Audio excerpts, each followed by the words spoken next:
How are the Virgos doing, especially the people with prominent Virgo placements? Are you spiraling? Are you plagued with anxiety? Let's talk about it. Of course, this includes everybody too. Everybody has Virgo somewhere in their chart, and especially if you have mutable placements.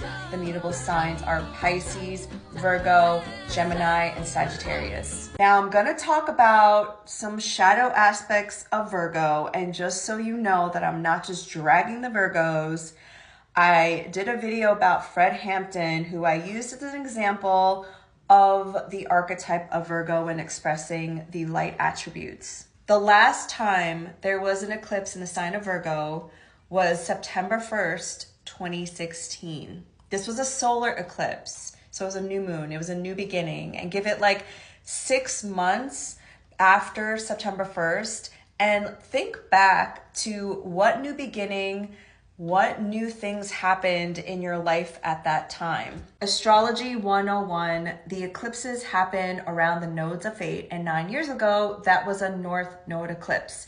In Vedic astrology, the North Node is symbolized by the head of the dragon. This is what you need to consume. This is what you eat. And now, 9 years later, this is a South Node eclipse, which is the tail of the dragon. This is where the dragon poops out what no longer serves it. And this is a lunar eclipse, so it's a full moon. So there is this need, because it is time, to release something. What are we releasing? Some of the shadow aspects of Virgo that no longer serve us. In order to mitigate some of Virgo's anxiousness, they will literally think of all the possible ways something can go wrong. There is a plan A, B, C, D, E of possible scenarios in which something will not work out. Virgos are very practical people. Remember, this is a Mercury that is expressed through an earth sign. They also pay attention to the small details, and because of that, they're perfectionists. And don't worry, they don't just judge us, they judge themselves too. They're very self-critical because these weaknesses are also Virgos' like strengths. This is what makes Virgos very dependable and why they make really great leaders and organizers. I watched this video of Martha Beck, who is a sociologist and coach, say that the antidote to anxiety is not calm, but creativity. And I just thought that was so aligned with the Virgo-Pisces axis.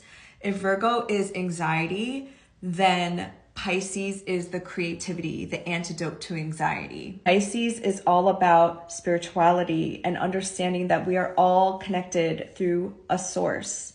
You can call it God, Goddess, universe, the one. So when you get those anxious thoughts, which you inevitably will, that we live in the imperial core, that we live in a fascist state, and that this administration is just saying the quiet part out loud because you're anxious because there's so much is changing. And some might say, this is the change we've been asking for. Just remember that when you are calling in, when you are manifesting something that is different from what you're experiencing, it is in the unknown. Like we do not see it yet.